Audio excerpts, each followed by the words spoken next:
नमस्कार दोस्तों, आप सभी का स्वागत है एग्जाम पुल में। दोस्तों, आज हम एमपी फॉरेस्ट गार्ड एग्ज़ाम के लिए हिंदी के 30 महत्वपूर्ण प्रश्न लेके आए हैं। ये एग्ज़ाम की दृष्टि से बहुत इंपॉर्टेंट है क्योंकि एग्ज़ाम में ऐसे ही प्रश्न पूछे जा रहे हैं। तो यदि आप हमारे चैनल पर पहली बार आए हैं तो आप हमारे चैनल सब्सक्राइब कर दीजिए, लाइक कर दीजिए, बेल आइकन को प्रेस कर दीजिए, क्योंकि हम आपके लिए इसी तरह अच्छे अच्छे क्वेश्चन लाते रहेंगे। हिंदी का पहला प्रश्न, हिंदी किस भाषा परिवार की भाषा है? तो हिंदी किस भाषा परिवार की भाषा है? भारोपी भाषा परिवार की भाषा है। ऑप्शन ए सही है। यह क्वेश्चन कई बार एग्जाम में पूछा गया है। अगला क्वेश्चन देखिए, भारत में सर्वाधिक बोले जाने वाली भाषा कौन सी है? तो भारत में सबसे अधिक जो बोले जाने वाली भाषा कौन सी है? तो 4 ऑप्शन दिया गया यहाँ पे देखिए, हिंदी दिया है, संस्कृत दिया है, तमिल दिया है, उर्दू दिया है। तो भारत में सबसे अधिक बोले जाने वाली भाषा कौन सी है? तो कौन सी है? हिंदी है। ऑप्शन ए सही है। अगला क्वेश्चन देखिए दोस्तों, जो तीसरा प्रश्न है, हिंदी भाषा का जन्म हुआ है। तो हिंदी भाषा का जन्म हुआ है तो किससे हुआ है? तो हिंदी भाषा को जन्म हुआ है अपभ्रंश से हुआ है। ऑप्शन ए सही है। अगला प्रश्न, निम्नलिखित में से कौन सी बोली अथवा भाषा हिंदी के अंतर्गत नहीं आती है? तो देखिए यहाँ पे 4 ऑप्शन दिए गए, कन्नौजी, बंगारू, अवधी, तेलुगु। तो यहाँ पे ऑप्शन कौन सा है? तेलुगु जो है बोली अथवा भाषा हिंदी के अंतर्गत नहीं आती है। और देखिए जो अगला प्रश्न है, हिंदी की विशिष्ट बोली ब्रजभाषा किस रूप में सबसे अधिक प्रसिद्ध है? तो किस में प्रसिद्ध है? सबसे अधिक काव्य भाषा में प्रसिद्ध है। ऑप्शन डी सही है। प्रश्न, भारतवर्ष में हिंदी को आप किस वर्ग में रखेंगे?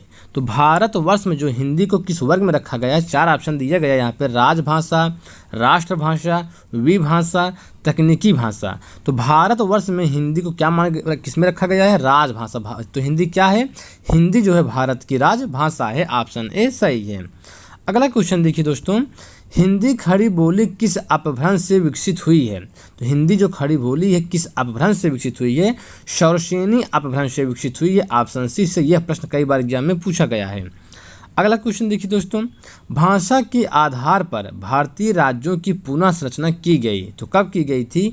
4 ऑप्शन दिया गया है, कौन सा ऑप्शन सही है? तो 1956 में की गई थी। भाषा के आधार पर भारतीय राज्यों की पुनः संरचना 1956 में की गई थी। ऑप्शन डी सही है। अगला क्वेश्चन देखिए, भाषाई आधार पर सर्वप्रथम किस राज्य का गठन हुआ? तो भाषाई आधार पर सर्वप्रथम किस राज्य का गठन हुआ था? तो आंध्र प्रदेश राज्य का गठन हुआ था। भाषा के आधार पर सर्वप्रथम जो है आंध्र प्रदेश राज्य का गठन हुआ था। ऑप्शन डी सही है। अगला क्वेश्चन देखिए, बघेली बोली का संबंध किस उपभाषा से है? तो बघेली बोली का संबंध किस उपभाषा से है? पूर्वी हिंदी से है। बघेली बोली का संबंध है किस उपभाषा से है? पूर्वी हिंदी से है। ऑप्शन बी सही है।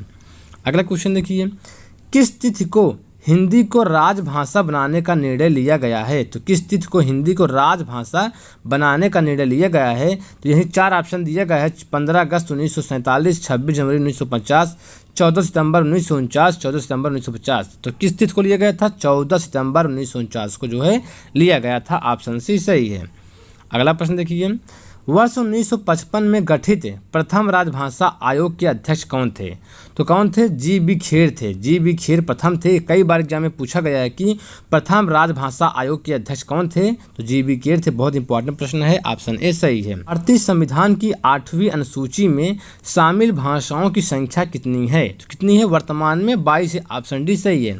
देखिए, जब हमारा संविधान बनकर तैयार हुआ था तो अनुसूची के आरंभ में 8वीं अनुसूची में 14 भाषाएं थी। ठीक है, तो अनुसूची के आरंभ में 8वीं अनुसूची में 14 भाषाएं थी, लेकिन वर्तमान में कितनी भाषाएं हो गई? 8वीं अनुसूची में 22 भाषाएं हो गई हैं। और देखिए जो अगला प्रश्न है, हिंदी की आदि जननी है। हिंदी की आदि जननी कौन है? तो हिंदी की जो आदि जननी कौन सी है? संस्कृत है। ऑप्शन ए सही है। ये भी कई बार एग्जाम में पूछा गया है।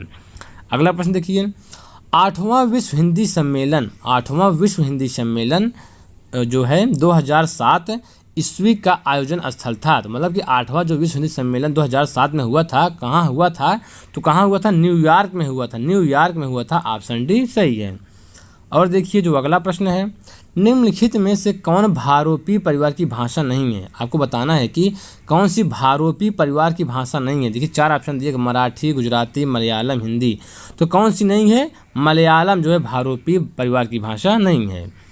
अगला प्रश्न देखिए, हिंदी दिवस इस दिन मनाया जाता है। हिंदी दिवस जो इस दिन मनाया जाता है, तो हिंदी दिवस कब मनाया जाता है? तो हिंदी दिवस जो होता है 14 सितंबर को मनाया जाता है। ऑप्शन बी सही है। तो 14 सितंबर को हिंदी दिवस मनाया जाता है।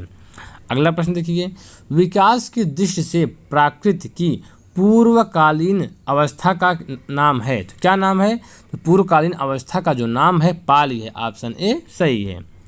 और देखिए दोस्तों जो अगला प्रश्न है, पश्चिमी हिंदी को 2 बोलियों का सही युग्म है। पश्चिमी हिंदी की 2 बोलियों का सही युग्म है। 2 बोलियों का जो सही युग्म है क्या है? तो 4 ऑप्शन दिया गया है, कौन सा ऑप्शन सही है? ऑप्शन डी सही है, खड़ी बोली और बुंदेली। खड़ी बोली और बुंदेली। अगला प्रश्न देखिए दोस्तों, जो 36वां प्रश्न है, अर्धमागधी अपभ्रंश से विकसित बोली है। अर्धमागधी अपभ्रंश से विकसित बोली है, कौन सी है? बघेली। ऑप्शन बी सही है। और देखिए जो लास्ट प्रश्न है, देवनागरी लिपि का सही विकास क्रम है। तो देवनागरी लिपि का जो विकास हुआ है सही क्रम क्या है? 4 ऑप्शन दिया गया है, चारों ऑप्शन में से एक ऑप्शन सही है।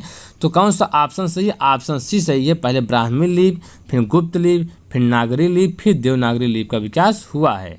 तो ठीक दोस्तों, इस वीडियो में इतना ही।